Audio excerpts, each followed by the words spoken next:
2, the playing field. So first, section 1 and the playing field. So it's the area which the ball may be legally played and fielded. So take note that the ball considered outside the playing field if it touches the ground, and a person from the ground or on any object outside the playing area, that is considered an outsider playing field.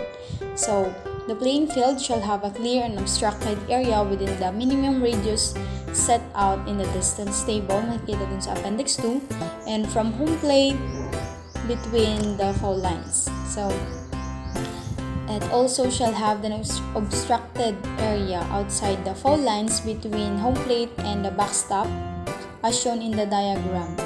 So should have also a warning track.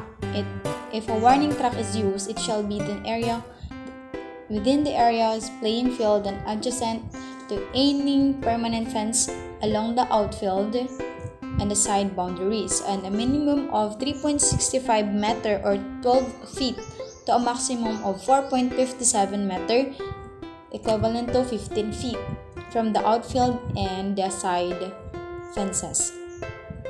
It made of material dirt, gravel that is level with but different from the playing surface. So ang playing field, it's either dirt or gravel siya.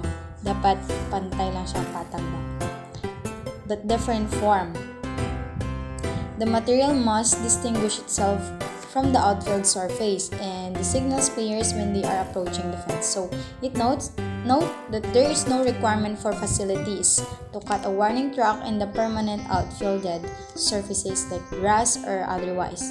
When temporary fencing is used, when a fast-pitch game is played on the field designed primarily for slow pitch. Next is the rule or the section 2, the ground or special rules. The ground or special rules establishing the limits of the playing field that may be agreed upon by legs or opposing teams. Wherever backstop or fences, the stands or vehicles, spectators or other obstructions are within the prescribed area. So any obstruction on fair territory less than a minimum fence distance set out in the distance table should have been clearly marked for the umpire's information. So yun siya.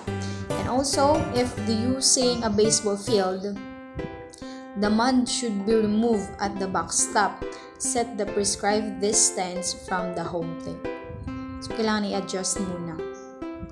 And next, the section 3, the official diamond shall have baselines and pitching distance as set out in the distance table.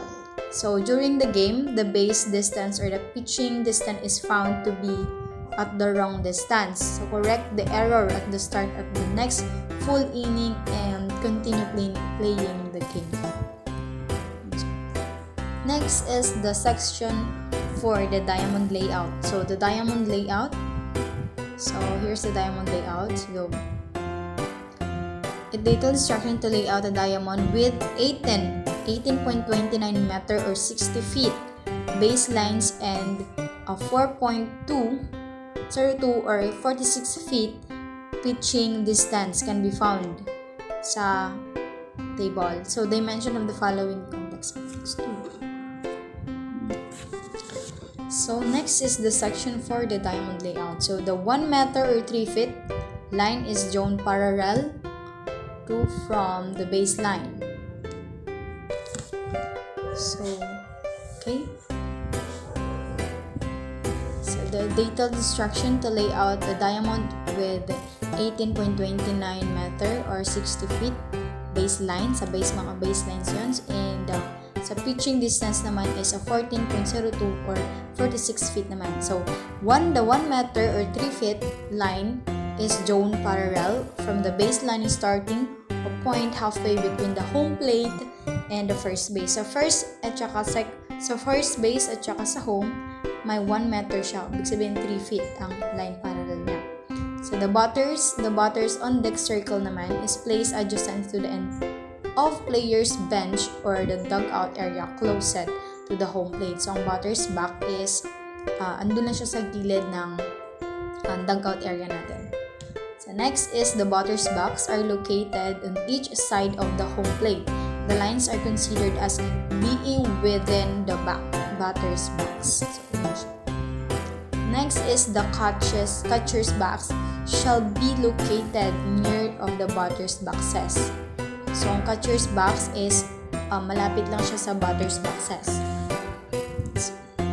Each coach's box is parallel to the first and third baseline extended from the bases toward home plate. So, ang mga coaches is sa first at saka third baseline lang sila pwedeng magstay doon sa kanilang box, yung sa box ng mga or place ng mga coaches natin. So, okay, the pitcher's plate shall be of rubber and the top of the pitcher's plate shall be level of the ground. Kailangan pantay siya. So, the front line of the pitcher's plate shall have the distance from the back or point of home plate. So, for the fast pitch is the pitcher's plate shall have the circle drawn from the pitcher's plate as set out. So, the lines that define an area are part of the area. So, yung mga bases. So, yung mga bases, other than home plate, shall have the dimension set out and shall be made of canvas or the suitable material. The bases should be securely fastened in position. So, the double bases is approved of use at first base. This base shall be of the dimensions and made of the canvas of other suitable materials. Half of the base is secured in fair territory, and half of the base of a different solid contrasting colors is secured in a foul territory. So, it's note that the following rules apply to the double bases. So, ito yun siya. A batted ball hitting the air, the fair portion is declared fair, and a batted ball hitting the foul portion only declared foul. Siya. If a plate is made at first base on any batted ball or fast pitch only, the batter runs on a drop trick, third strike, and the batter run touches any the fair portion. If the defense appeal prior to the batter runner returning the fair portion to the first base, the batter runner is out. So, ito yung mga double bases. So, another rules for the double bases. So, if a play made at first base on any batted ball or a fast pitch only, the batter first runs on a drop third strike and the batter runner touches only the fair portion. Kailangan yung batter runner, kailangan i-touch na lang yung fair portion. And kung ang defense naman, nag-appeal siya prior sa batter runner returning in the fair portion of the first base, ibig sabihin ang batter runner is out. This is treated the same as a missing the base. Parang ano. So next is a defensive player must use only the fair portion of the base at all times. So except on any live ball, play made back from first base foul territory. The batter runner and the defensive player may use either base. When the defensive player uses the foul portion of the double bases, the batter runner can run in territory, and if hit by thrown from the foul side of first base, it would not be interference. If intentional interference is ruled, the batter runner would be out. So, the 1 meter line is doubled on throws from foul territory. So, ayun siya. Next is the after overrunning the base. So, the batter runner must return to the fair portion. Overrunning. Kapag mag-overrunning, kailangan ng batter is magbalik siya sa kanyang fair portion. So, on balls hit the outfield, when there is no play being made at the double base, the batter runner may touch either portion of the base. So, on the attempt pick-off play, the fast pitch, the runner must return to the fair portion. So, once a runner returns to the fair portion, it should be stand on the foul portion only. It is considered not in contact with the base, and the runner shall called out.